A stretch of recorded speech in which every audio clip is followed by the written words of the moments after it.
Today I'm gonna show you how to do this paper collage transition inside of Premiere Pro. For you guys to do this transition, you will need a paper rip bundle preset pack from Brian DeLaMata. I'm gonna link down below the website so you can get this preset if you wanna go ahead and try it out. Make sure you use my affiliate link that's in the description. It'll help support my channel, guys, so I really appreciate it. If you're new to this channel, don't forget to hit the subscribe button down below. Come be a part of the Sacredtakes team. We're dropping tutorials every single week. You don't wanna miss out.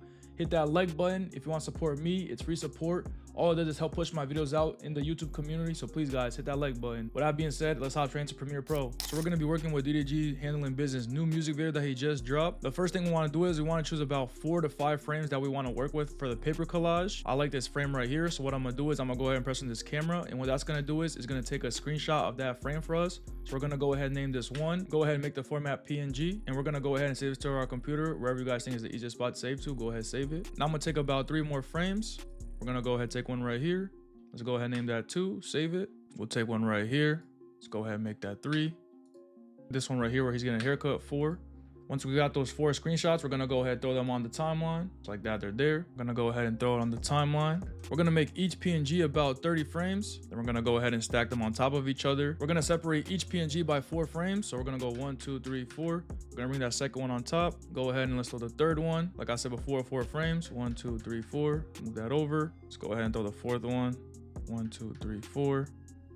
Let's go ahead and move that over. Now what I'm gonna do is I'm gonna head over to the paper textures pack that I have from Brian DeLaMata. Like I said before, guys, I have a link down in the description if you want to go ahead and copy it. It's on the website. Make sure you use my affiliate link to help support the channel. So we're gonna go into the Rips V2 folder and we want to look for one that can match the frame that we chose. So I think this one right here will work. Let's go ahead and throw that on top of the timeline. Once we have that on the timeline, we're gonna go to our effects and we're gonna change that blend mode to screen.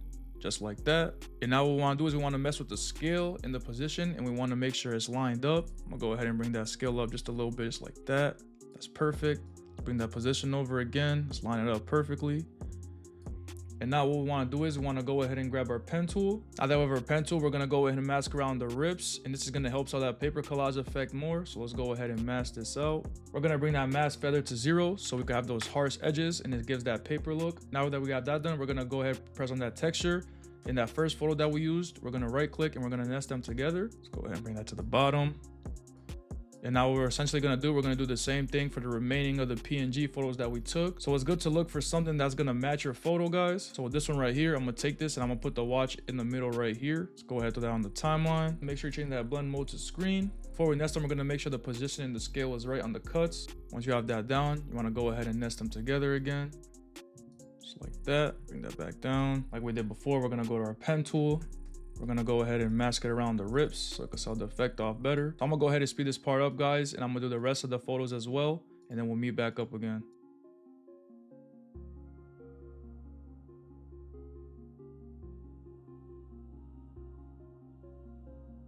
Now when we play it back, we have something like this. Now what we're gonna do is we're gonna move them and make it look as realistic as a paper collage as we can. As you guys can see, I messed up right here. I forgot to take out the border. Don't worry, that's a quick fix. We're gonna go back to our pen tool. We're just gonna go ahead and mask this area out right over here so there's no black border. There we go, that's exactly what we want. Now we'll go ahead and put them where we want to position them. Go ahead and put that one right there. Let's go to our third one. Yeah, that's cool right there. Now last one, we could put that up in the corner. Let's go ahead and rotate it so it fits nice, just like that. We'll move that right there. Now once we have them all where we want them, we're gonna go back into our folder, and this time we're gonna go to the tapes V2 HD. Now we're gonna go ahead and throw some tape on top of each one of them. I'm gonna go to masking tape right here. Let's go ahead and throw it on top. This is the best part of the effect, guys. You guys can go ahead and mess around with it, have fun with it. So I'm gonna go ahead and add tape and then we'll meet back up again. Now when we play it back, as you guys can see, we got the tape coming in with it as well. And now what we wanna do is we wanna go ahead and nest our clip with the tape as well. So we're gonna press on this and press on the tape, right click, and we're gonna nest it up again. And we're gonna go ahead and do that for all of them. So make sure you nest your clip with the tapes. Now that it's all nested, we're gonna go ahead and add an animation to these as well. We're gonna keyframe the scale in the beginning. Let's go ahead and bring that up to 105. Then we're gonna skip a frame over. We're gonna bring that scale to 100. And we're gonna do that for all of them, just so we can add a little animation. Let's go to this one, scale 105. Skip over 1, back down to 100. We're gonna go ahead and do this for all of these. Now if I play it back, you guys can see there's a little animation. And now we're gonna add a camera flash as well to sell it off even more. Let's go to our effects and presets. We're gonna throw brightness and contrast on top of each one of those clips. In the beginning, we're gonna keyframe it to 100. Let's skip over 2 frames, 1, 2. Let's bring that brightness back down to 0. And now if we play it back, as you guys can see, there's like a little camera flash, sells it off more. So we're gonna go ahead and Control C on that brightness and contrast, and we're gonna throw them on the remaining of the nested clips as well. Now we play it back, we have a little flash, looks pretty clean. And just like we started them in different order, we're gonna end them off in different orders as well. Let's go ahead and cut the first one right here. Go ahead and delete it. Skip over a few frames. Let's go ahead and cut this one right there. Skip over a few frames. Go ahead and cut this one. And then this one we could cut like right here in the middle. This one it could just be random, guys. Cut it anywhere you like. Now, last thing we're gonna do is we're gonna select all those nested clips. We're gonna nest them together one more time. We're gonna add in a little animation. Let's go ahead and keyframe the scale. Let's go to the end. Let's go ahead and bring that scale to like 110. And now when we play it back, we have something like this. Super fire. As you guys can see in the beginning and the end right here, it's a little harsh. So what we're gonna do is we're gonna add an adjustment layer. We're gonna go ahead and throw that adjustment layer on the top. Make it about 10 frames. So we're gonna go 5 frames back. 1, 2, 3, 4, 5. Let's bring it right there. Go back to the middle. 5 frames over. 1, 2, 3, 4, 5. Go ahead and delete the rest right there. We're gonna add a flash again. Let's go ahead and grab that brightness and contrast. Throw it on top of the adjustment layer. At the beginning, we'll keyframe it. Let's go halfway. Let's bring that up to 100. Go to the end. Bring it back down to 0. Let's go ahead and copy that brightness and contrast. Do it again. So we'll have 2 of them.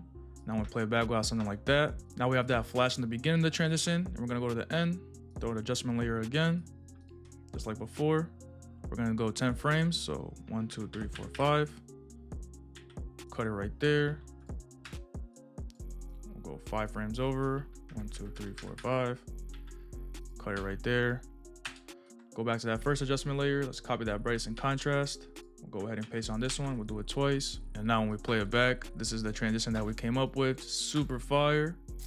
And that's the end of this tutorial, guys. If you enjoyed it, don't forget to subscribe button down below. Come be a part of the Sacredtakes team. Like I said before, 80% of you guys aren't subscribed. So make sure you hit the subscribe button. Hit that like button. All does motivate me to continue to drop tutorials for you guys. So go ahead and hit the like button. Free support. With that being said, I'll catch you guys in the next tutorial. Peace.